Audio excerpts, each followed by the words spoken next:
नमस्कार साथियों, आप सभी का स्वागत है एजुकेशन लाइन में। दोस्तों, वार्षिक परीक्षा 2023-24 कक्षा 9th के लिए शारीरिक एवं स्वास्थ्य शिक्षा का जो पेपर है वो यहाँ पे आ चुका है और अभी ये हाल ही में ये पेपर अभी लगा है। तो चलिए दोस्तों, ये पेपर हम पूरा यहाँ पे देख लेते हैं कौन कौन से प्रश्न आपके लिए पूछे गए हैं। और अधिकतर प्रश्न जो है सभी जिलों में रिपीट हो रहे हैं, तो आपको सभी प्रश्नों को अच्छे से पढ़ लेना है। इसके अलावा साथियों, आपसे रिक्वेस्ट रहेगी, आपके पास भी कोई पेपर है तो आप हमें इस व्हाट्सअप नंबर पे है वो शेयर कर सकते हैं। ये हमारा व्हाट्सअप नंबर है। और आपकी भी कोई क्यूरी है तो आप हम यहाँ पे कमेंट कर सकते हैं, मैसेज कर सकते हैं। तो चलिए अपन स्टार्ट करते हैं और सभी प्रश्नों को बारी बारी से देख लेते हैं। पहला क्वेश्चन साथियों आपको यहाँ पे पूछा गया था, शारीरिक शिक्षा वह शिक्षा है जिसमें विकास होता है। देखिए यहाँ पे पहला ही वर्ड में आपको बोला जा रहा है शारीरिक शिक्षा। शारीरिक का मतलब क्या हो गया कि शरीर की वृद्धि से रिलेटेड होगा वो। तो यहाँ पे देखिए क्या बोला गया है, शरीर का, वृद्धि का, शरीर और वृद्धि दोनों का, उपयुक्त में से कोई नहीं। तो यहाँ पे दोस्तों ऑप्शन नंबर सी हो जाएगा, शरीर व वृद्धि। यानी कि शारीरिक शिक्षा में हमारा शरीर जो है वह भी इंक्लूड होगा, साथ ही साथ हमारी जो वृद्धि है वो भी इसमें शामिल होगी। तो ये आंसर सही रहेगा। इसके अलावा दोस्तों आपको बता दूं कि अगर आपको जिस भी पेपर की PDF फाइल चाहिए तो आपको हमारे ऐप पे मिल जाएगी। और इसके अलावा भी दोस्तों आपका कोई कमेंट है तो आप कर सकते हैं। यहाँ पे देखिए शरीर में, यानी कि स्वस्थ जो शरीर उसमें स्वस्थ आत्मा निवास करती है, यह कथन किसका है। तो दोस्तों यहाँ पे देखिए प्लेटो दिया गया है, अरस्तु दिया गया है, विवेकानंद दिया गया है और मार्क्स दिया गया है। तो यहाँ पे स्वस्थ शरीर में स्वस्थ आत्मा निवास करती है, ये स्टेटमेंट आपको बताना है कि किसके द्वारा दिया गया है। जीवनदायिनी गैस होती है, दोस्तों रिपीट प्रश्न है, पिछले साल भी ये प्रश्न एजिटीज आया था। तो जीवनदायिनी गैस है वो आपकी ऑक्सीजन कहलाती है। तो यहाँ पे ऑप्शन नंबर ए है वो आपका सही आंसर हो जाता है। हमारे शरीर को सबसे ज़्यादा मात्रा में ऊर्जा प्रदान करते हैं, ये आधा नंबर का प्रश्न है। तो ऊर्जा प्रदान करने वाले क्या होते हैं भाई, प्रोटीन है, विटामिन है, जल है और वसा है। तो सबसे ज़्यादा मात्रा में अगर हमें ऊर्जा प्राप्त होती है, देखिए विटामिन क्या होते हैं वो अलग होते हैं, विटामिन आप जानते हैं ABCD वगैरह होते हैं। प्रोटीन, दोस्तों प्रोटीन से हमारी क्या होती है, मांसपेशियों का विकास होता है। जल एक है और एक होती है हमारी वसा। तो यहाँ पे मेरे अकॉर्डिंग है वो वसा आंसर होना चाहिए या फिर प्रोटीन होना चाहिए, थोड़ा सा डाउट है, बाकी आप कमेंट करना भाई लोगों।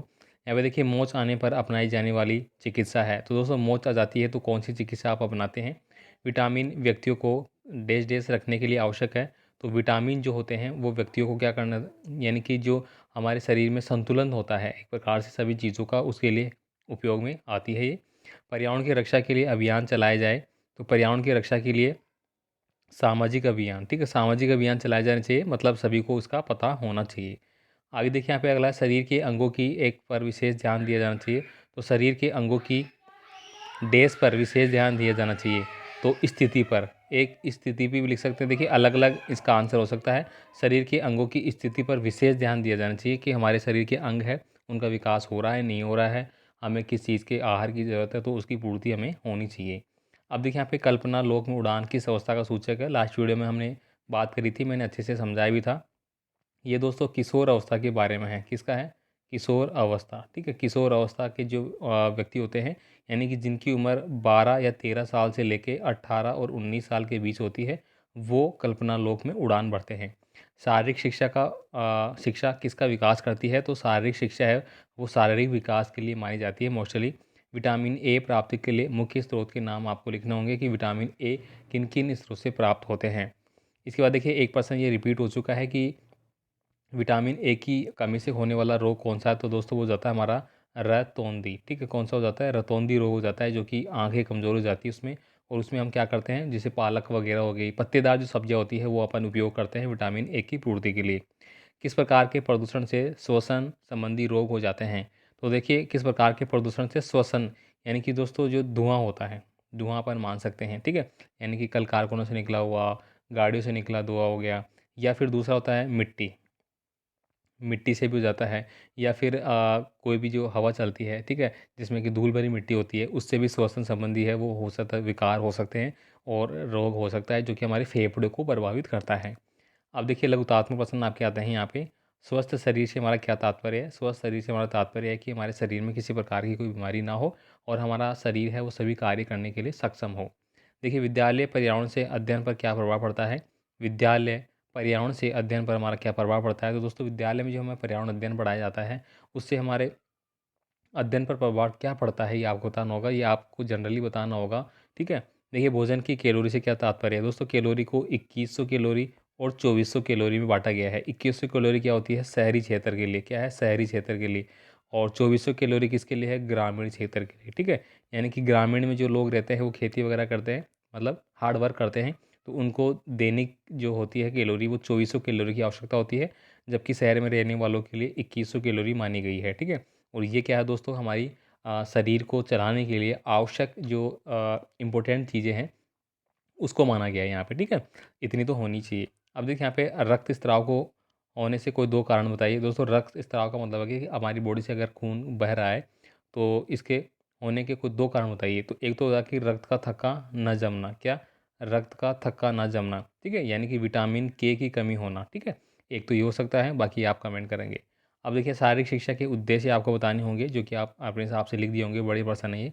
स्वास्थ्य को प्रभावित करने वाले कारक आप बता सकते हैं, जैसे कि वातावरण। ठीक है, वातावरण आपका हो जाता है। ठीक है, जलवायु हो जाती है। ठीक है, ये सारी चीज़ें क्या है? स्वास्थ्य को प्रभावित करने वाले कारक होता है। वंशानुगत भी हो जाती है यहाँ पे। ठीक है, ये सारी चीज़ें यहाँ पे क्या होती है, जैसे कि वंश आपका किस इलाके में रहने वाला है, वातावरण किस वातावरण में आप रहते हैं, जलवायु कैसी जलवायु है, ये सारे क्या करते हैं? आपको स्वास्थ्य को प्रभावित करते हैं। किशोर अवस्था की विशेषताएं बतानी है, तो किशोर अवस्था में क्या होता है कि सबसे मोटी बातें करें तो हम जो विपरीत, ठीक है, विपरीत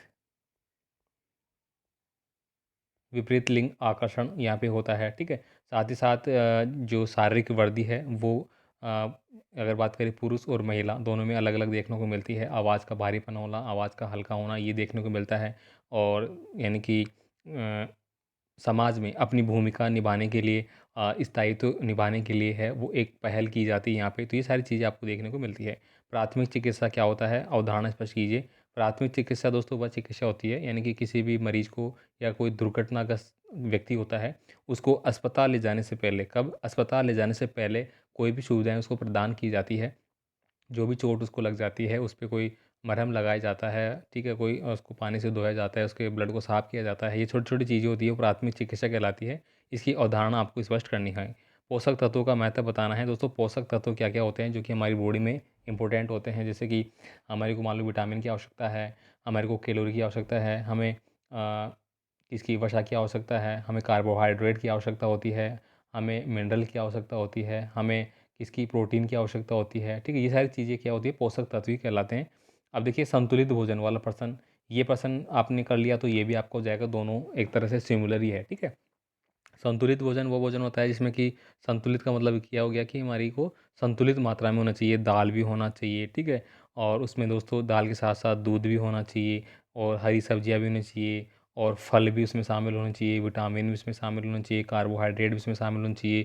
ये सारी चीज़ें होती है वो क्या होती है? संतुलित भोजन के अंतर्गत आती है।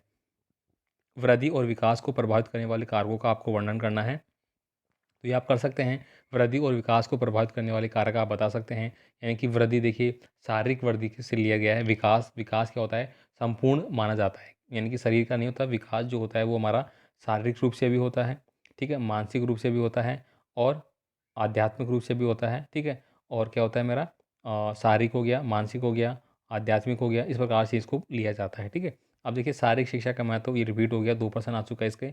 हड्डी टूटने पर प्राथमिक उपचारों का वर्णन आपको करना है। जैसे आप जानते होंगे कि पहलवान के पास आप पट्टी कराने के लिए जाते हैं, या कोई भी खपच्ची बांध के इसको खींच के उस पर लेप किया जाता है, गुड़ हल्दी वगैरह है वो उसका लेप किया जाता है। तो ये चीज़ें आप बता सकते हैं। ठीक है, तो ये दोस्तों कक्षा 9वीं के लिए स्वास्थ्य एवं शारीरिक शिक्षा का पूरा पेपर था, तो मैंने बता दिया। इसकी पीडीएफ फाइल आपको ऐप पे मिल जाएगी। ठीक है, तो वहाँ से आप देख लेना। इसके अलावा साथियों आपसे एक छोटी सी रिक्वेस्ट रहेगी, जो छात्र अभी 12th पास कर लिए हैं, आपकी नज़र में कोई हो और जो कि आईआईटी से यानी कि जिन्होंने एडवांस अभी जेईटी का एग्ज़ाम दिया है या नहीं दिया है, देने वाले हैं, जो भी कंडीशन है, और उनमें उनका सिलेक्शन नहीं हुआ है, तो अगर वो आईआईटी गुवाहाटी से अगर कोई भी कोर्स करना चाहते हैं कंप्यूटर साइंस में, तो उसकी संपूर्ण जानकारी है वो आपको मिल जाएगी हमारे थ्रू। तो आप उसके रिगार्डिंग हमें डायरेक्ट मैसेज कर सकते हैं।